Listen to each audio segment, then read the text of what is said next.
And welcome to the Business and Pleasure podcast, the show that discusses what it's really like to be a digital nomad. We talk about the ups and the downs, the lessons learned, and the big discussion about whether you can really have it all. Today we have Marc Hall on the show. Marc is an author and travel writer who is based in New Zealand. He's travelled the world and lived in quite a few different places. On Marc's website, Life Went That Way, he shares his experiences, stories and lessons. He's also written a memoir where he shares his story in even more detail. Today we're going to dig into why Marc chose travel, the highs and the lows of his travelling journey, why he wants to inspire more people to get out and see the world. And of course, we'll talk to Marc about whether you can really have it all. Welcome to the show, Marc. Thanks so much for joining us. Thanks for having me on, Lydia. Nice to see you. Nice to see you. So let's just get straight into it. What were you doing before you became an author, travel writer? I grew up here in New Zealand. Moved to London when I was 19 on my own. That was originally for only 6 months, but that ended up the best part of 7 or 8 years, which kickstarted a lot of the travel journey that's sort of gone on since. Lived in Australia for a time, in Melbourne and Brisbane. But recently I've been sort of settled back in here. The travel writing author gig is something I've sort of always been interested in. At the moment, it is a side hustle though. For now, as by day, I'm a copier with the New Zealand Police, so that takes up a lot of my time. But a true passion obviously lies in the writing side. So that's where I dedicate a lot of my hours, and I enjoy putting it out there for the world to enjoy. Yeah, that's amazing that you moved literally to the other side of the world at 19. What made you decide to do that? Yeah. I was following a sporting dream, Lydia. When I was growing up, I dreamed of playing professional cricket. So that pathway took me to London. I had 3 very enjoyable years playing that.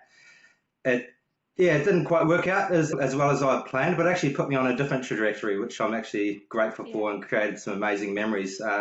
I got to live all over the UK, particularly a lot of time up north, which was great. Still got a lot of friends there, some time in Scotland as well. So, yeah, that was pretty much my 20s there. So, yeah, before I ended up coming back to Melbourne.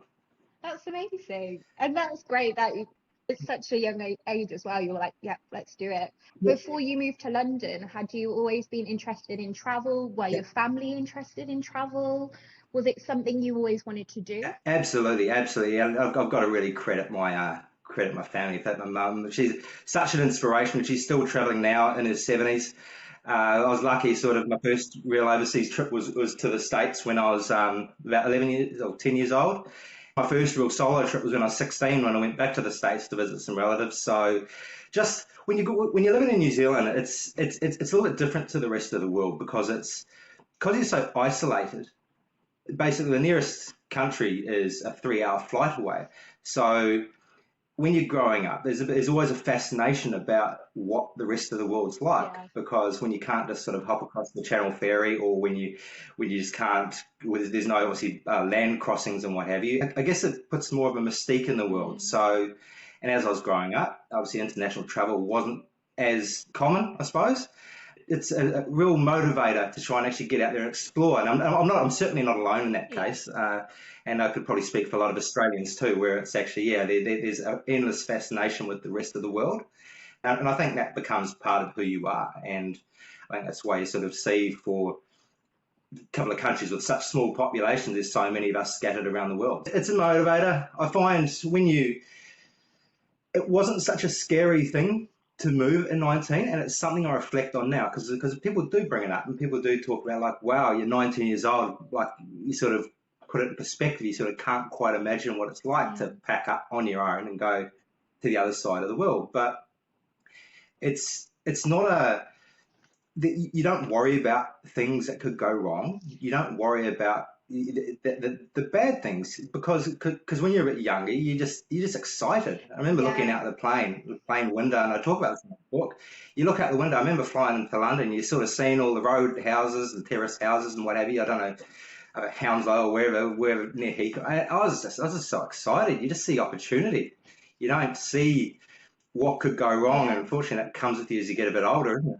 Yeah, that's true, actually. You were probably doing it at the best time because you're still young. You still have that bit of like naivety around it. You're more excited, you're optimistic. You're not really Absolutely. aware of all of the bad things out in the world. You're sort of Absolutely. just going with it. So that is probably such a Yeah. great time to just go for Yeah. it. It is. It Yeah. is. And I still try and hold on to that, and Yeah. I still try and take that sort of attitude forward because it is so easy to worry about all the things, and especially in such an age where there's so much information out there. Yeah. You know, like when I sort of did it, it wasn't really that case. It was I'd quite happily walk into a pub on my own and just sit at the bar and talk to someone back then. You know, and I still do that to this day too, if I'm ever around. But it's not really it's definitely an attitude that I think we could all sort of enjoy and try and make the most of our sort of opportunities when we do get them instead of sort of erring on the side of caution and fear all the time. Definitely. Yeah. I agree with that. I think,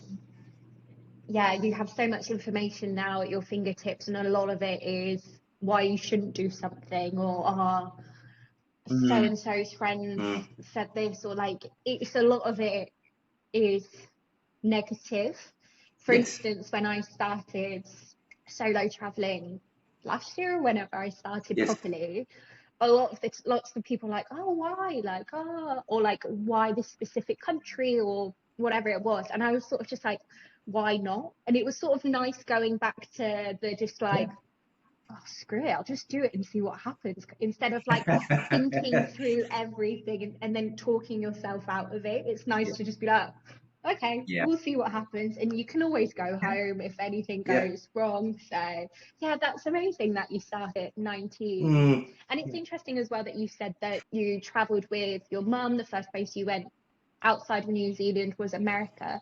When I've spoken to other digital nomads in the past, a lot of them were lucky enough to sort of have that same upbringing where their parents were also really interested mm, in travel.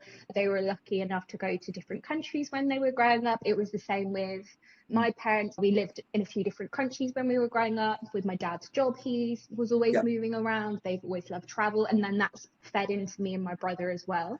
But it's interesting to see people who do work and mm, travel all sort of have that same upbringing.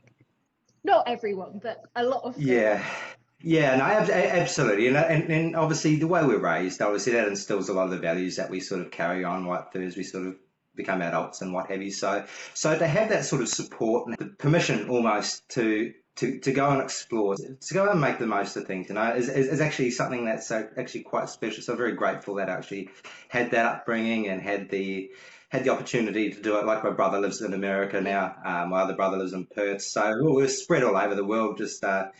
And we have, like I said, a lot of that comes down to my mum, you know, because I'm a stepfather, and who have actually always encouraged us to go out and live a full life, you yeah, know, instead of like instead of sort of living that sort of cautious traditional life that perhaps many of us are encouraged to do. yeah.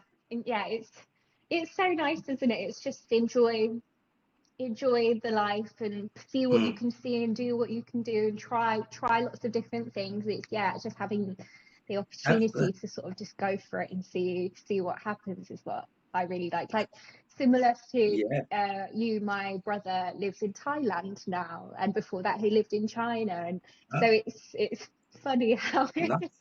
we're living the same life. Yeah, absolutely. Got it. Look at you two go. Yeah. It would be great to talk more about why specifically travel. What is the thing that really excites you about it? Is it exploring a new place that you've never been, really like delving into a new culture, Mm, meeting people you've never come across before? What is that mm, thing that really has like kept you yeah. traveling for so many years? I think it's just a natural curiosity of the world out there, a natural urge to sort of discover new places, new ways of living, new ways of life.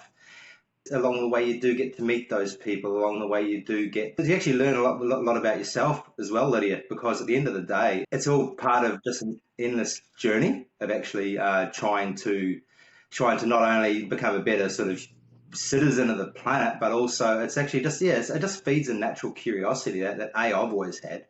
And yeah, it's something that hasn't really gone away ever since I was a kid.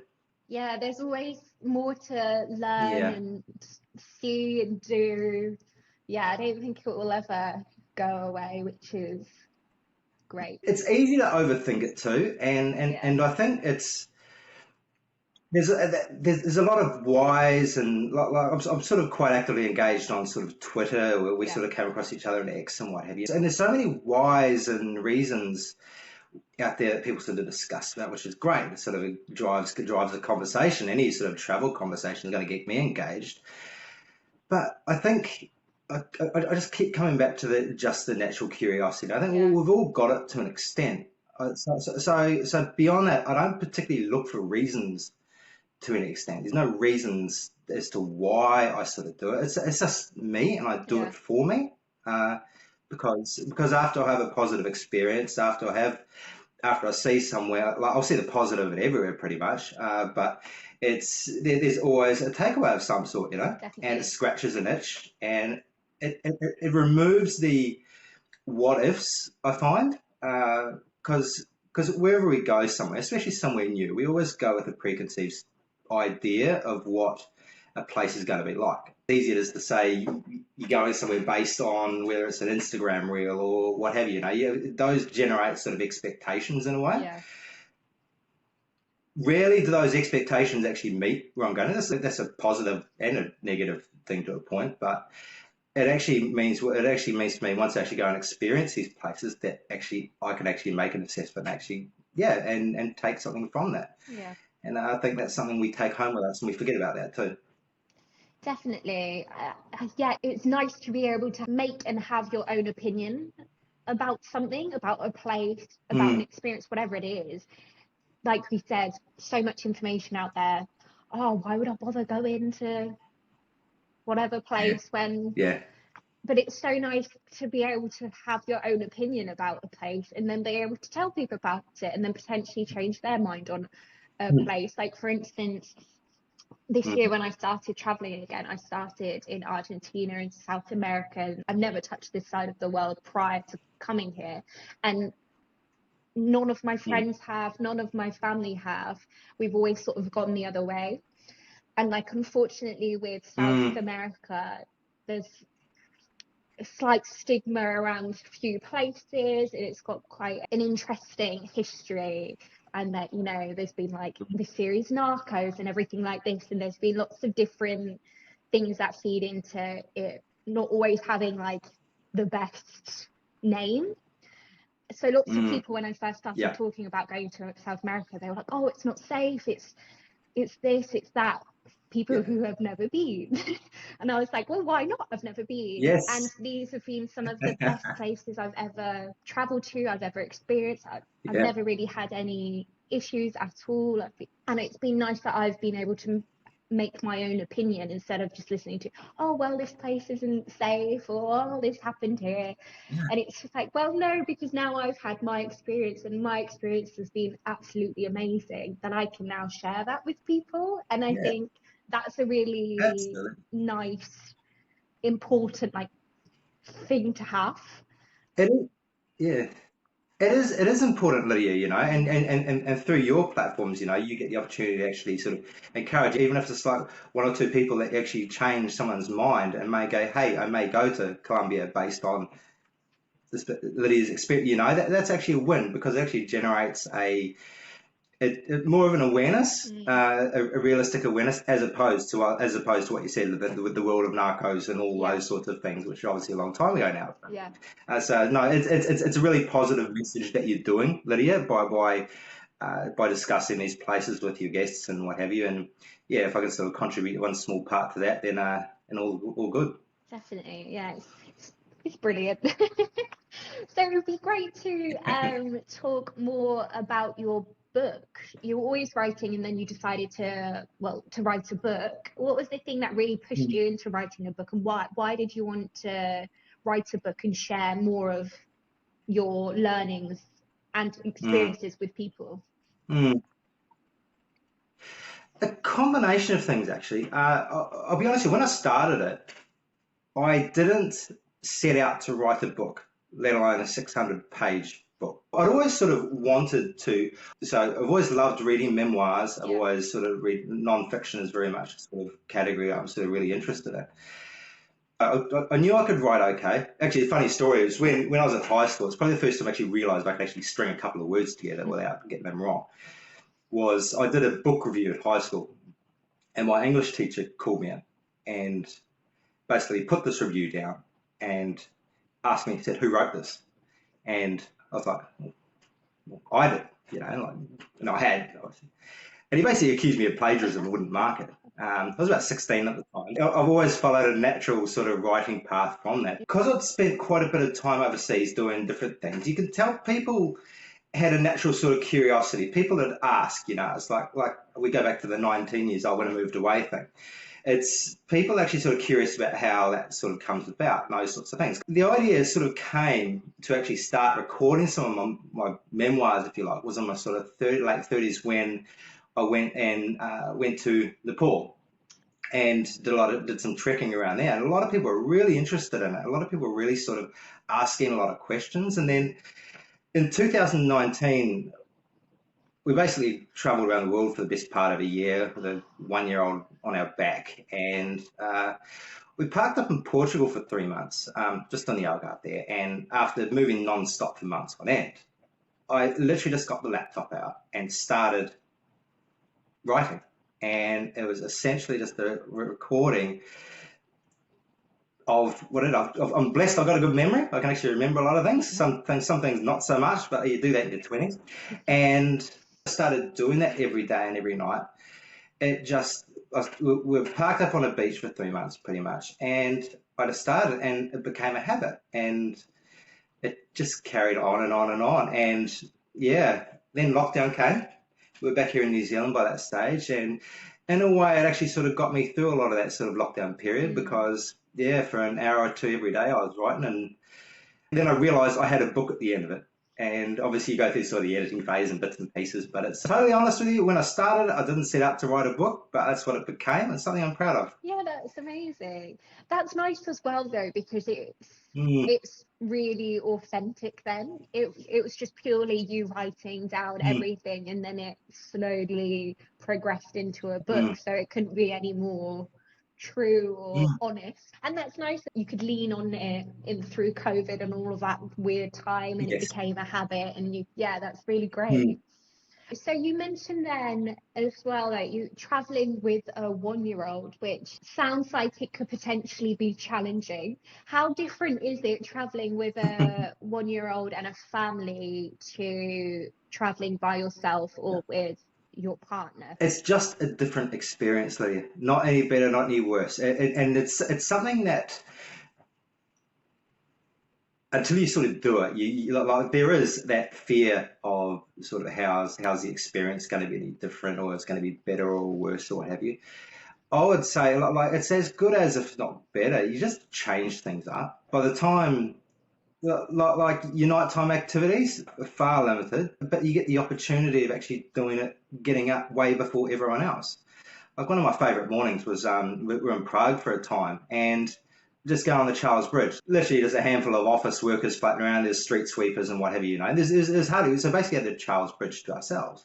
So having those sorts of experiences where you can actually go out, it slows you down because you can't be rushed. You've got effectively got to cater your sort of trip to suit the 1-year-old as opposed to sort of rushing everywhere, and dining out, all these other activities which you sort of do as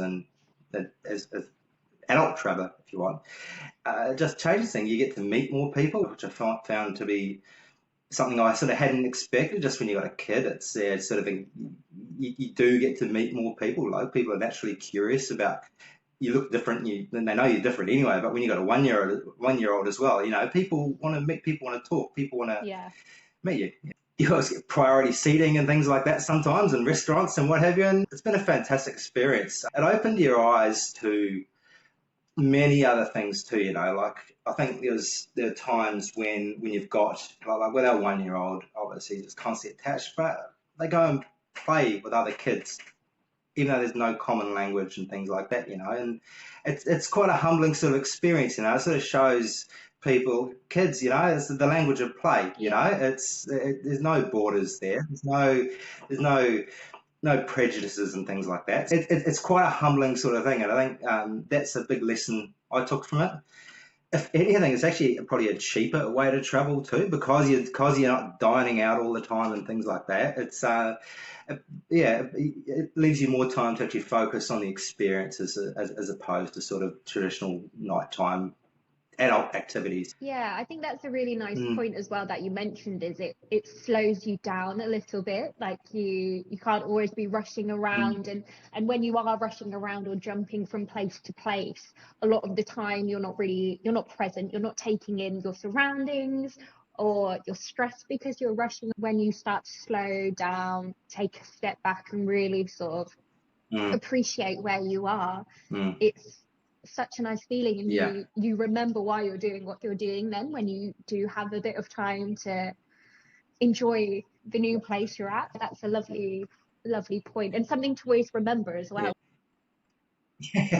You'd appreciate that more than most, Lydia, the way you're sort of doing your thing. Yeah. So one of my favourite travel writers, sort of a guy I sort of refer to, is a guy called Rolf Potts, who sort of talks about this art of slow travel almost, Mm, sort of that sort of immersive type sort of travel as opposed to hit and miss 7 days here and there. But I appreciate a lot of the world doesn't have that opportunity yeah, to do that sort of slow travel and get a message away that you're sort of doing through your podcast and that to show there is other ways.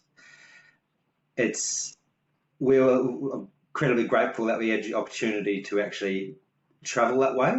It did change a lot of my perceptions, a lot of my ideas around travel, mm, because as I alluded to before, you experience different ways of travel instead of your sort of 1 week island vacations. You sort of very much scratch the surface, but if you can stay somewhere on that island for 3 weeks, you start to get to know the local coffee shop. You start to get to know the local market. It becomes a far more immersive and personal experience. mm. It's a really neat way of going about doing things if you have the opportunity. Definitely. I've been speaking to quite a few people recently, and they have been talking about slow madding. I've mentioned it in one of the podcasts previously, and when I started, well, at the end of last year, I was like here, there, and everywhere, and it completely like ruined me. Yeah. I wasn't enjoying it as much as I was when I started. I was like, oh, what am I doing? Why am I jumping around so much? When I first came to Argentina, I was there for three Mm, months and used Buenos Aires as my base, and sort of then had a weekend here, had a weekend there, and I absolutely loved that. Like mm, having a hub, a place that you can call your home yeah. for however long.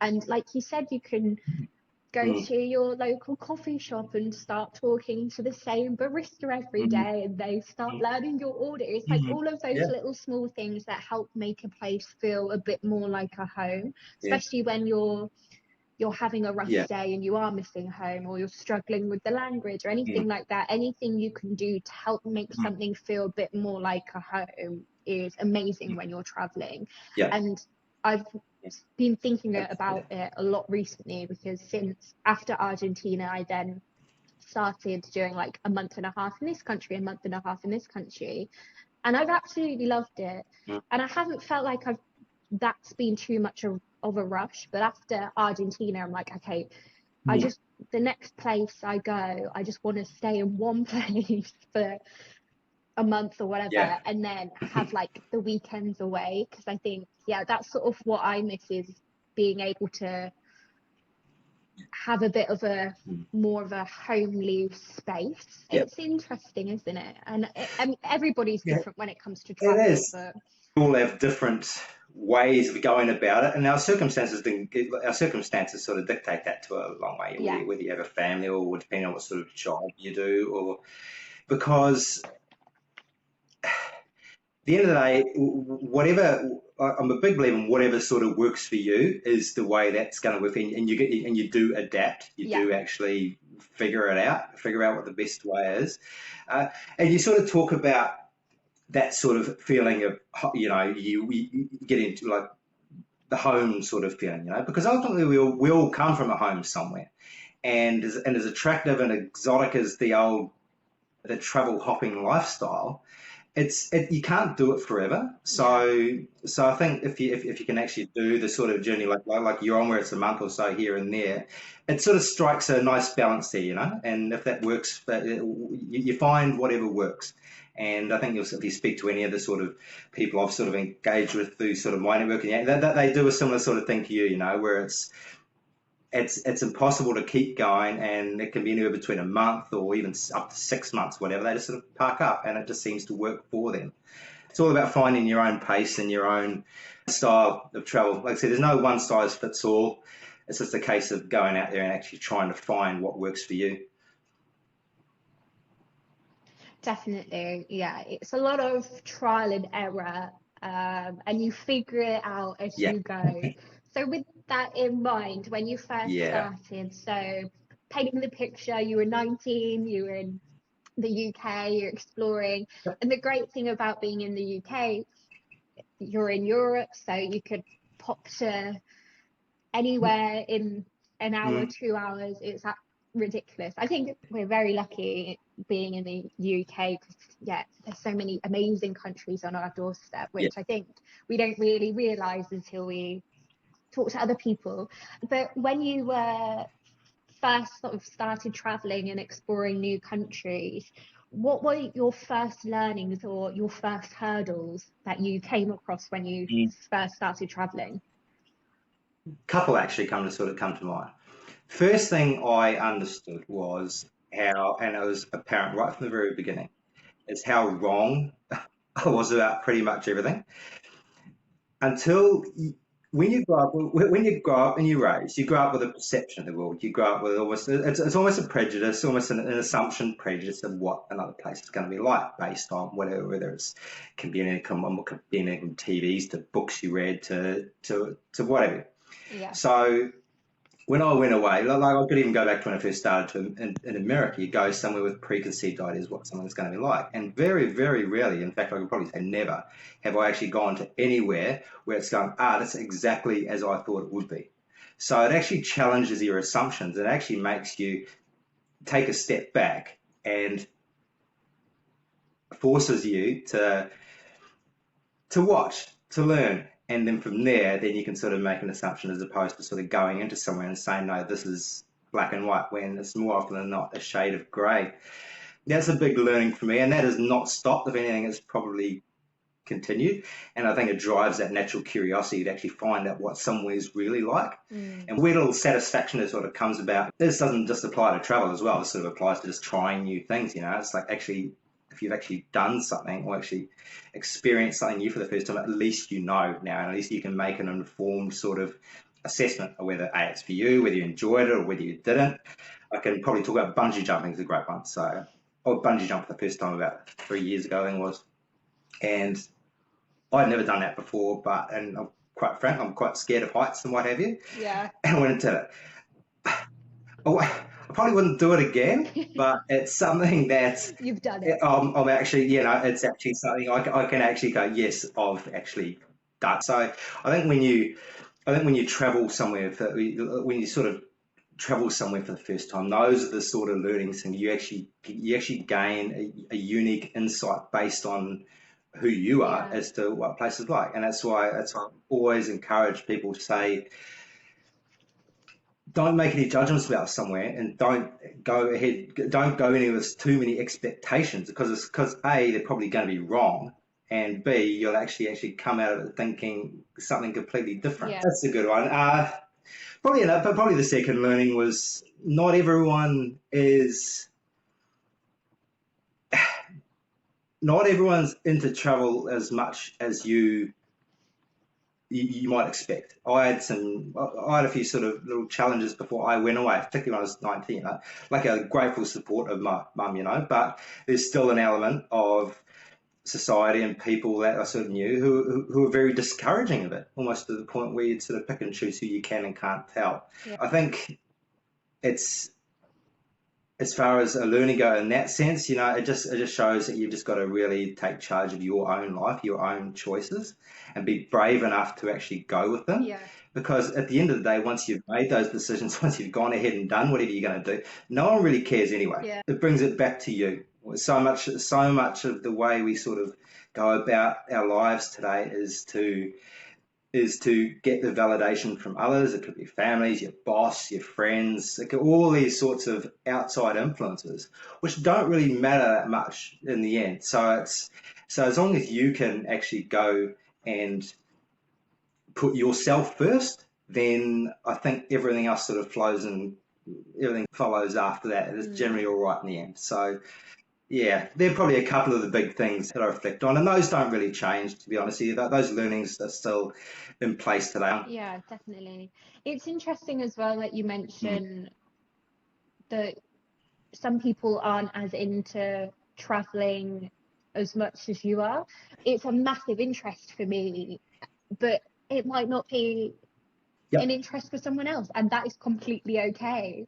It's a funny thing, it's a massive important thing in my life, and I just want other people to Yeah, experience it as well, but it's a lot more complicated than that. the most popular sort of article I've sort of written through a blog is actually called called "Why No One Cares About Your Travels When You Come Home." Yeah. It's such a personal thing because I think every traveler can sort of understand that you go away on this life-changing journey. I remember when I did the UK, I think I came back and people didn't even know I've been gone for years, and it was you, you come back with this thing in your head. I've had this amazing experience. Look at me now. I've got, you come back and you show your photos of wherever you tell, and people glaze over most of the time. Yeah. 90% of the time, they might be interested for a couple of minutes, but then their attention will divert to the football on the screen, and it's like you just feel like shaking them and like, look at me. I've had this amazing experience, I'm a new and person. no one seems, it's a frust, it's really quite hard to sort of scratch that itch. And I think you can only Yeah. scratch that itch is when you actually stop caring about sort of telling everyone about it. And people are ask and obviously interested, and that's great. And that's why I think I think the internet world's great for that Yeah. because it's so easy to find people into what you're into. You can scratch that sort of travel itch with people you may never even meet. When you do come home, you see your family and friends, and everyone's got different lives and into different things. It can be a challenging time when all you want to do is tell people about an amazing experience you've had and what you've learned. And we all do. Every traveler understands what a learning journey and sort of self development tool travelers that you just want to share that, and Yeah. because you care about your family and friends, you want them to feel a little bit of what you feel, but of what you've gone through. But when you sort of get that blank glazed look at this, yes, yeah, it's an interesting one, but it's one I'm used to, and I'm sure you've come across it more than a handful of times. I think every traveler sort of has to some degree. Yeah, that's very true. But that's actually a really good point as well. Yeah. There's so many people on the internet who do share your interests, so you can find your little Mm. community, so you're not just getting Yeah. people rolling their eyes Yeah. at the 40th photo of, whatever that you're Uh, showing them. Yeah, but like even though I'm a traveling you are too, like I'm not. I find I'm a bit like that too. Someone comes back and shows me their photos of Fiji, like great, like Yeah, like we get it. it's unless you're part of that experience, it's very difficult to be immersed in it. Like if I came across like I'll talk about people who spent years in the UK, like particularly from my side of the world, like we can have a great conversation, about Yeah. different things, but like that's very much the exception, not the rule. Yeah, that's true. It is very specific. And I think as well why people who've been traveling for ages, digital nomads, sort of everybody who falls under that umbrella is so enthusiastic Mm, about it and so passionate about it is because it is, mm, like we were saying, it really does change you as a person. That sounds like, oh, blah, blah, but it's like very true. You have to mm, face new challenges.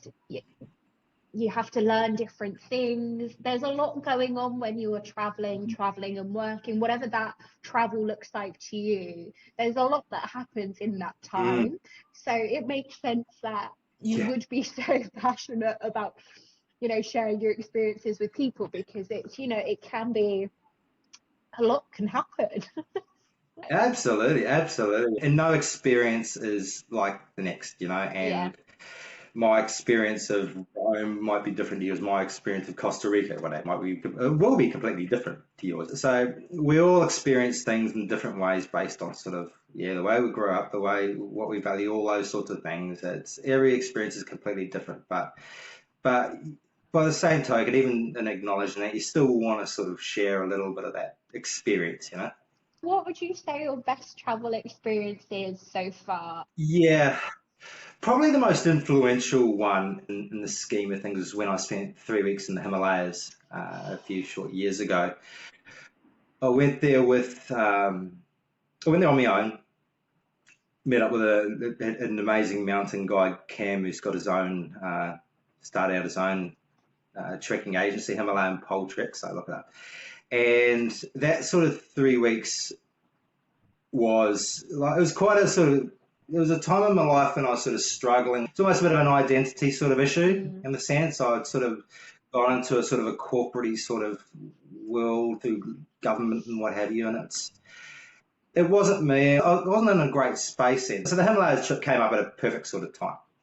And when I went over there, and I'll explain at the end, like the whole idea of sort of going away and finding yourself. I don't believe in any of that for a second, but I'll touch on that.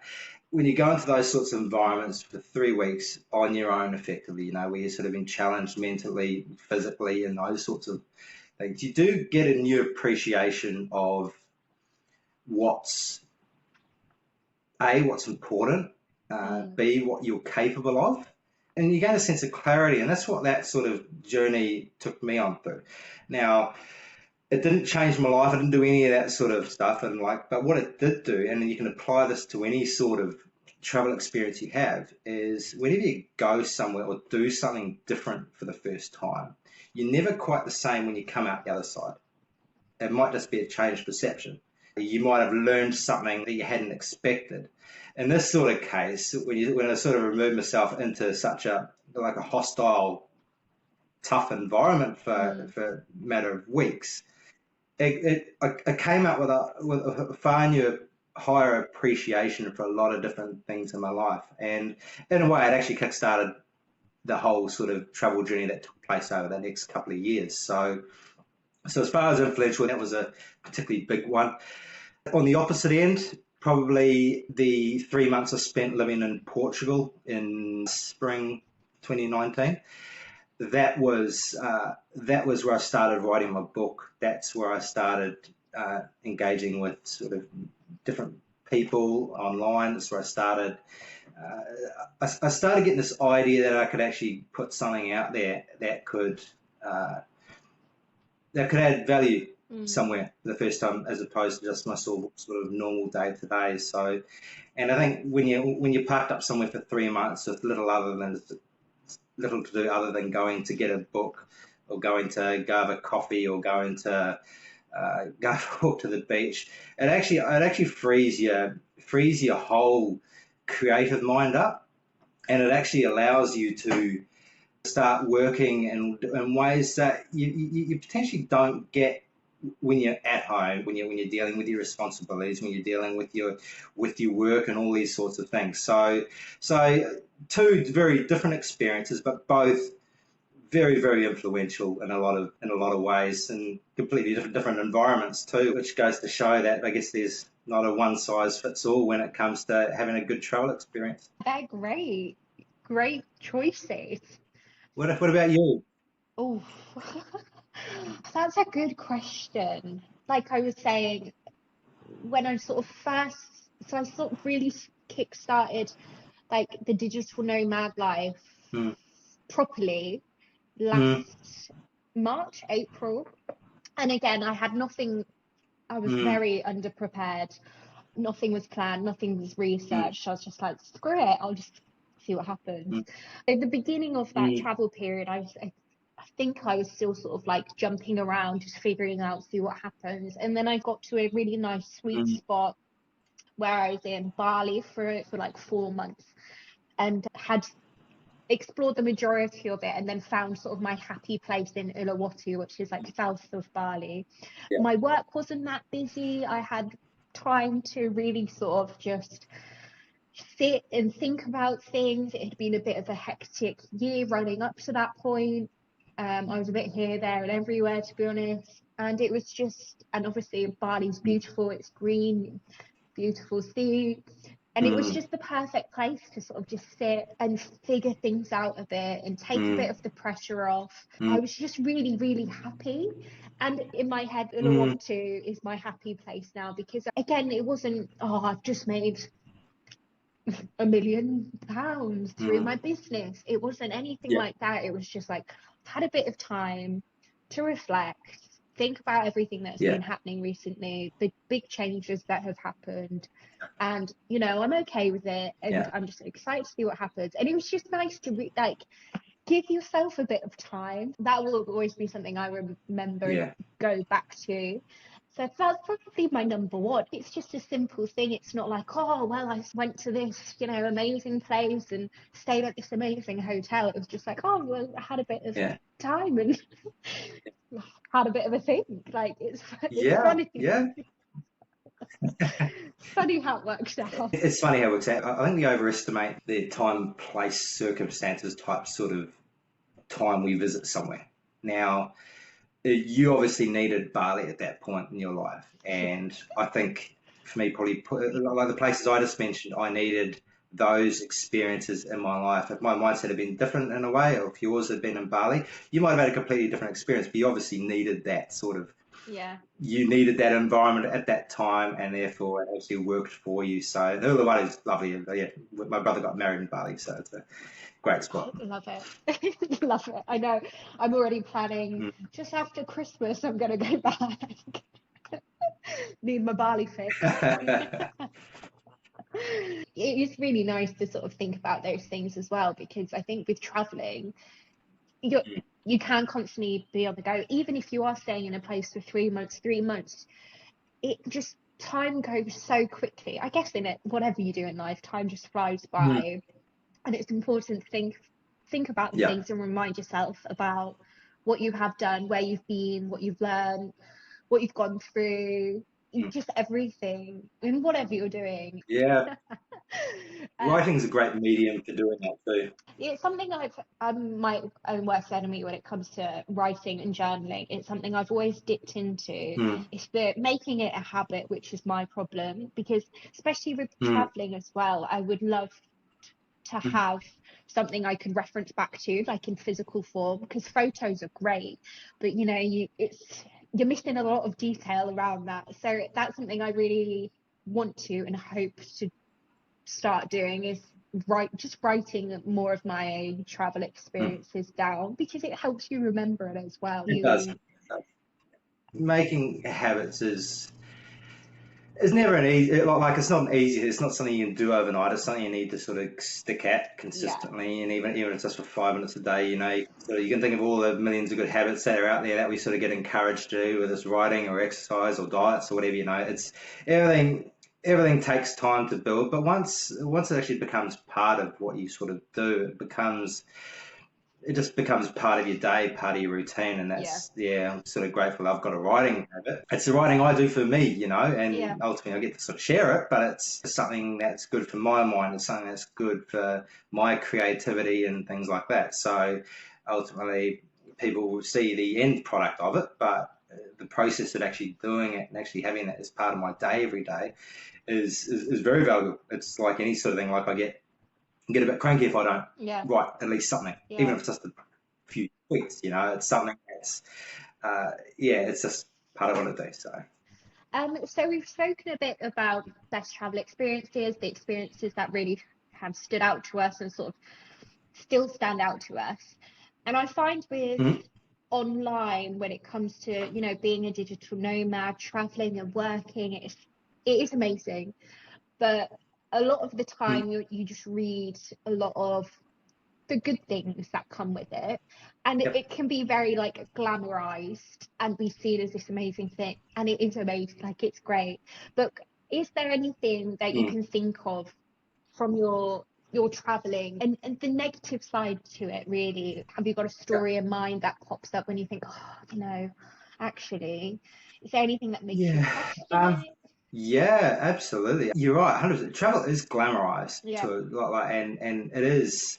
We all see the highlights reels. We all see. We all know that's not like that in real life, And it's yeah, there's a particularly with sort of holiday travel and that sort of thing. There's always bad experiences. You do get Bali. You do get there are missed flights. You do get lost. You do get ripped off. That's something I sort of try and discuss, because the highlight reels are generally very, very short. A lot of travel is actually very mundane and boring even. It's waiting, you're waiting for things, you're queuing, you're lost, all these yeah, sorts of things. You don't sort of hear about those things. You don't see those on the Instagram reels. So I sort of discuss as far as I'm an optimist, Lydia. I'm very positive when it comes to, like, I see the good in pretty much everywhere. yeah. But there have been multiple a couple that come to mind. When I was 16, when I went to the States for the first time, I remember coming down the freeways in LA, just a busy road, just like in the movies and what have you. So we came across a car accident, and there was this dead person, and it was horrendous, absolutely Mm. horrendous. And the bus slowed down and goes past. And this was within an hour of arriving in LA, sort of thing.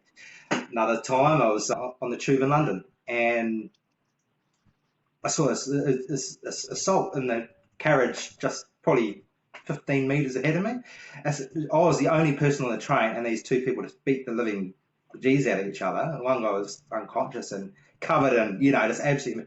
And I was sitting there by myself, like I hadn't been there long. Yeah. I was absolutely terrified and jumped out at the next stage. I remember it was Brentford Station. I jumped out at and I was shaking. So these sorts of experiences, yeah, you don't hear about those, but Mm. it's it's part of everyday life, because I think while I will always put a positive spin on everywhere, even if I don't Yeah, particularly enjoy somewhere as much. I'll always sort of look back and go, yeah, but that was cool, you yeah, know. And I think that's human instinct nature. We generally do take the pull. We don't like to discuss negatives. We don't like talking about it. That's sort of, you just don't talk about. You talk about the beautiful sunset. You don't talk about the glass on the beach, or the people that keep standing in front of your photos and whatever. It's just human nature to sort of go that way. yeah, So, like I said, I am a positive. I'll never. If people, obviously there are places I enjoyed more than others, but there's also the ability to change your mind as well once you actually go somewhere to us. And an example I think of here is France. When I was living in London all those years ago, like, I had a job opportunity in France, but basically working for a London company, but I went over to Paris for it's about 6 weeks, like 2 weeks at a time or something like that. hmm, And at the time, I really didn't enjoy it. I didn't enjoy the culture or the people at that time, sort of thing. And it was, yeah, it wasn't disappointing. It was just surprising. But I think it comes back to that expectation type sort of thing. yeah, But when I went back many years later, I had totally the opposite experience, to the point now where France was like I was actually quite didn't really want to go there. But when I went back that second time, it was a totally opposite mm, experience, and it was like, and I absolutely loved it. So I think when we sort of start talking about our sort of bad experiences, it's that time place sort of thing, yeah, and there's always a different experience to sort of have. There'll always be bad stuff wherever you go, even on your most memorable holiday, Lydia. And I'm sure you can, when you yeah. move to Costa Rica 3 weeks ago, I'm sure there are frustrations there. I'm sure there are frustrations with all sorts, like we've sort of touched on a couple of other things earlier, but there's there's always things that frustrate you, annoy you. It could be a million different things, but yeah, it's. I think by instinct we sort of tend to look at the more positive side. So in terms of getting sort of anything particularly negative or someone I didn't really like, then that's usually quite hard to sort of get from me. But Mm. but they're definitely, like, those experiences I touched on before were quite pretty terrifying, to be honest with you, to sort of see up close. And there have been other things, but I'll always look at the positive things, because ultimately everything's a learning. I think it's all it's all a learning. It sort of depends where you are in this stage of like your travel journey, for instance. Like when I started, it didn't help. I had just started in DBA, I was going off on my own. I, I felt like I had all of these pressures when really I was just putting pressure on myself. And then I had sort of this vision of Mm, what it means to travel by myself and doing this and doing this. And if anything, and I used to be a project manager, so I used to love a plan. And if anything went out of yep. my plan, I would like freak out. And when I first started traveling, Yeah. weirdly, Yeah. because when I first started, it none of it was planned, which goes against everything. But when I first started traveling and things Yeah. started going out of my original plan, it would really affect me. And then my mind would just go negative. Like if I was on an island and there was a power cut and I had work to do, it would completely Yeah. ruin my day. But Yeah. then a few months later, if there was a power cut, that's totally fine. I can just jump on that work tomorrow. I'll just go in the sea instead. Like Yeah. it's sort of, it depends sort of where you are in your journey, where you are in life, I guess, as well. It's nice how my mindset has changed on Mm, that. Like now, I've always sort of seen myself as a very optimistic person as well, but I think where I was when I started traveling, yeah, and I mm, loved a plan, I would then go into like a negative mm, mindset. Whereas now it's nice to mm. see how I approach an issue now compared to how I would have approached it then. You're 100% right. And as you sort of go through those experiences, you actually learn more about yourself. You learn what Yeah, frustrates you learn to adapt. You learn how you respond, and yeah, it all sort of comes down. It's so easy to sit back and complain and moan and do all those sorts of easy things, but it's sort of slight mindset shift which you're forced into. And I yeah, appreciate your situation. You're sort of doing this thing on your own. It's up to you. It's up to you to sort of try and make whatever situation work, because ultimately it's what it comes down to. And I think any sort of traveller who's sort of been in a difficult situation or whatever, you actually realizes and understands that there might not be that person to hold your hand to sort of do the other side. You have to actually do that yourself. You have to work on your own sort of toolkit, to actually yeah. sort of get you through in one piece without tearing you out too much. It's a lot of growth, a lot of learning, which is good. I think that's another reason why I'm so passionate about travel, and why I'm like, oh, everyone should like solo travel at least once in their life if they can. And Yeah, it doesn't have to be like yeah, a really grand, oh, well, I'm going away for 7 months, I'm going to be by myself. It could be having a weekend away in the next town over. It really could be anything. It's just yeah, challenging yourself a little, putting yourself out of your comfort zone, whatever that is, and just having a bit of time yeah. to yourself. It just makes such Hmm. a difference.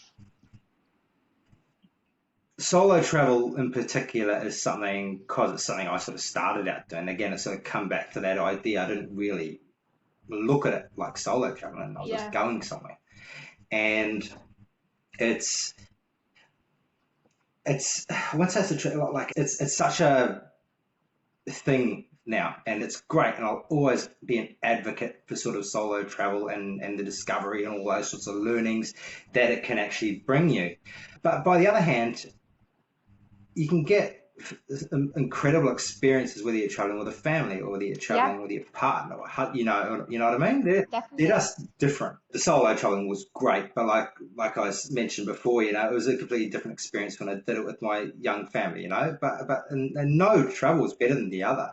I think I'm just a total advocate for sort of actually going out and Doing it, yeah.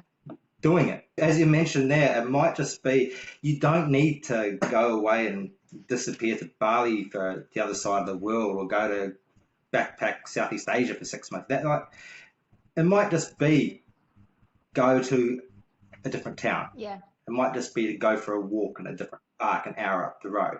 Whatever starts your curiosity or feeds your curiosity, because you can actually always sort of build on that. And if your travel journey starts with just a visit to the next town, just to do something a little bit different, next weekend it might be somewhere else, next week it might be somewhere else, and it's a momentum thing as well. So I think I'll always encourage people to feed their curiosity, at whatever level they're comfortable at, because yeah, we're all different. And yeah, like the way you and I were brought up, is we're encouraged that the world's a big wide place, why not go and explore it? But not everyone's like that. If your exploration or travel journey starts with just the next town, then that's totally fine too. So just whatever works for you. And I think ultimately we're all by nature curious. It's just finding something that maybe pushes you, makes you a little bit uncomfortable or makes you a little bit nervous about something without being too scary, and then that can get the ball rolling.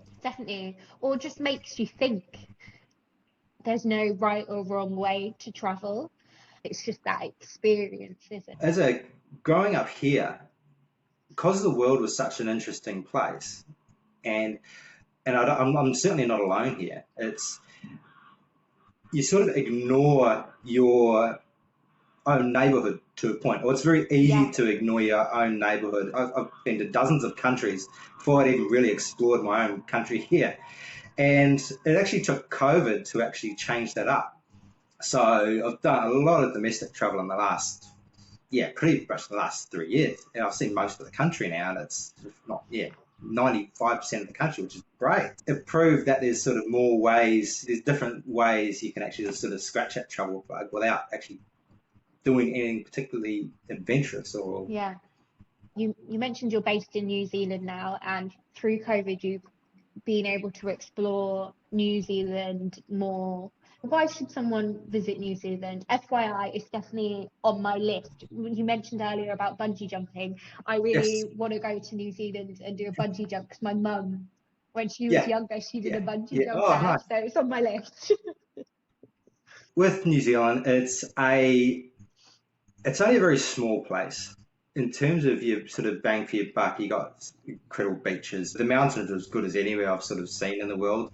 Different, but in terms of that sort of spectacular sort of landscape sort of thing. If you're on Instagram, then it's just, New Zealand's the Instagram sort of place. In regards to sort of people that come here, I think it's a really, really good place to come to actually sort of immerse yourself into that sort of natural environment, if that's your thing. So we do have towns and cities and what have you. And like Auckland, I love going to Auckland, which is our main city, and it's a very Yeah. walkable, pretty city. But New Zealand's about the outdoors, and we've got a very mild climate here. Summers are generally good. It's a year-round destination where you can actually enjoy nature pretty much all year round. It gets a bit snowy down south, nothing that particularly sort of causes any real travel difficulties. It's a sort of place where it's very easy to get around. It's a very drivable, it's very camper van type sort of friendly. It's perfect for people who want to explore, people who want to sort of peek around, explore different roads, different villages, different places. And it's a very welcoming sort of place too. So I'll always be an advocate for this place as much as my curiosities lie overseas. I'm very conscious and aware that there's a lot on my own doorstep here Mm. that people are naturally very curious about. You can thank Hollywood for a lot of that. It's like that. Yeah. There's no green screen a lot of the stuff that they've got here. So I think people are naturally curious. It's only got a very small population. It's isolated. I know very few people who've sort of had any particularly negative experiences down here. It's something I'll always advocate for, and it's cool that people reach out and ask me about things to plan their own trips here. The photos you just post on Twitter just looks lovely. I really Yeah, hope to yeah. visit it next year. I've heard so many great things about it. But like anywhere, it's everyone's experience is different, Yeah. and everyone's gonna like the vast majority of people I know have sort of loved it, and that's all well and good. But ultimately, you sort of, if you go anywhere, whether it's here or Australia or whatever travel you sort of do, if you go there with a generally sort of positive, curious mindset, you're going to find the good, and you're actually going to enjoy enjoy a destination a lot more. Down here, it's as far as sort of scratching that adventurous itch that a lot of us have. There's fewer places. There's a few places that actually sort of do that much better. Oh, Mm. amazing. I can't wait. Can't wait to go. Where's next on your list? Something that's sort of been in development for the last sort of month or two is returning. I'll be going back to Nepal, likely in May next year. Amazing. There's going to be a bit of a thing about it. Like I sort of won't divulge too much details now, but basically, yeah, it's going to be even like a particularly challenging thing I'm going to be up to over there. But like, yeah, I'm just sort of working out a few of the finer details. But yeah, basically it involves mountains, a lot of sore knees and out of breath altitude. So that's next for me. There are always plans to sort of look further afield and do different things. Oh, actually, I'm going to Australia next, but that's only for a few days. But beyond that, sort of, I don't try and look too far ahead these days. I'm sort of quite content with sort of having been effectively sort of somebody who has travelled so much. I'm actually like my spot right now, Yeah. but that could change. That could change in a few months' time. If there's one, probably an overriding lesson I've sort of lived my life by and sort of learned as I've gone forward is I don't try and sort of plan too much. I don't try and say I'm going to be here in 2 or 3 years' time, because invariably that plan changes. If you can be open to doing new things, open to being in different places, then that's really good for your mindset. It changes that sort of fixed mindset thing. I'm always sort of keeping an open mind about where new journeys, adventures, and experiences could be, and that goes beyond travel too. So I always keep an open mind on things. I've got a few creative things I've sort of working away in the background too. So yeah, continue to explore those. I just don't want to end up being a couch surfer and into that world of Netflix for any time soon.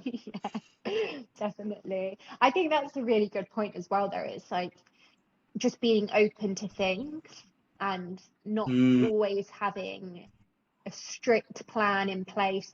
Yeah, if you're so tunnel vision on a plan, you're potentially missing out on a lot of other things and closing yourself off yeah. to things, which again is something I have learned from being such a plan ahead kind of gal to just sort of Yeah. where I am now. Also Mm, just going with the flow and seeing what happens, because a lot of the time when mm, you do that, it ends up really well and in mhm. your favor a lot of Yeah. the time. I love goals. I love those sorts of visions of sort of wanting to accomplish something, sort of Yeah, something big, whether it's creative or whether it's a career. I think it's really, really important.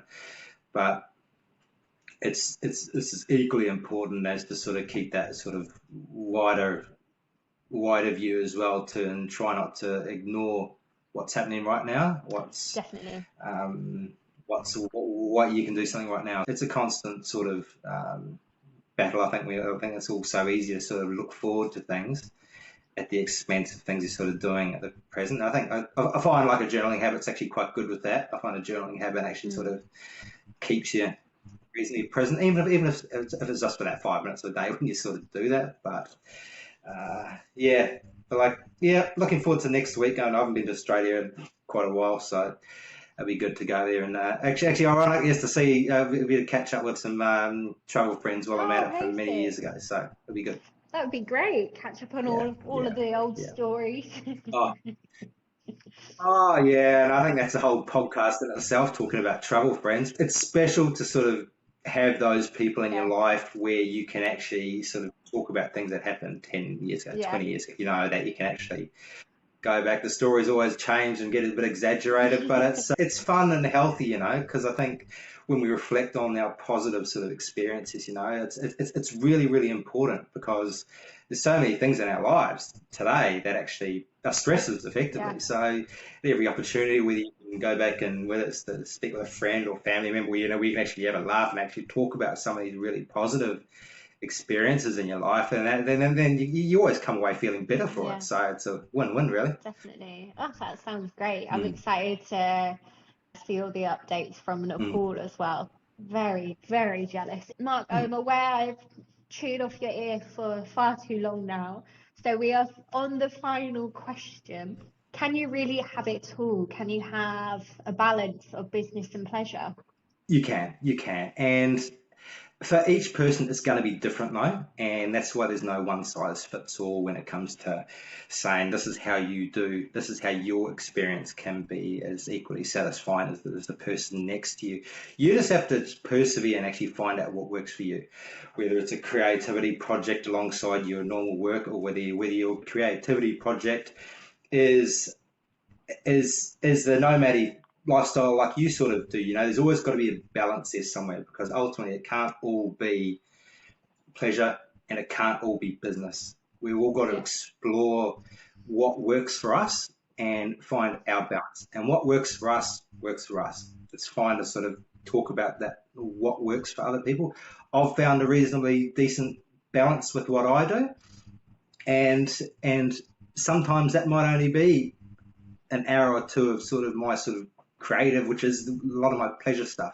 Like I love my sort of outdoors and whatever, but like that, it's always different. We've all got different things going on. So it's something I'm very, very conscious of. As long as I incorporate some of that balance into my daily life, I'm happy. It is something you can do, but you just need to work out what actually works for you and what actually scratches that itch. And if you're struggling to find that, the most important thing is to keep trying, because there is a balance there somewhere. And when you do find it, it's a pretty cool way of living, as I'm sure you appreciate. Amazing. Well, thank you so much for joining the podcast, Mark. I really appreciate it. I really, really enjoyed this conversation. I feel like I've got a lot out of it. And I feel like this episode could be hours long. So thank you so much for joining. Really enjoyed it too, Lydia. Yeah, grateful to have the opportunity and chat all things travel and all those sorts of cool experiences, which I think it's a healthy conversation, I'll make sure to include all of your links in the description below. Thank you everybody for listening, and we'll see you again soon.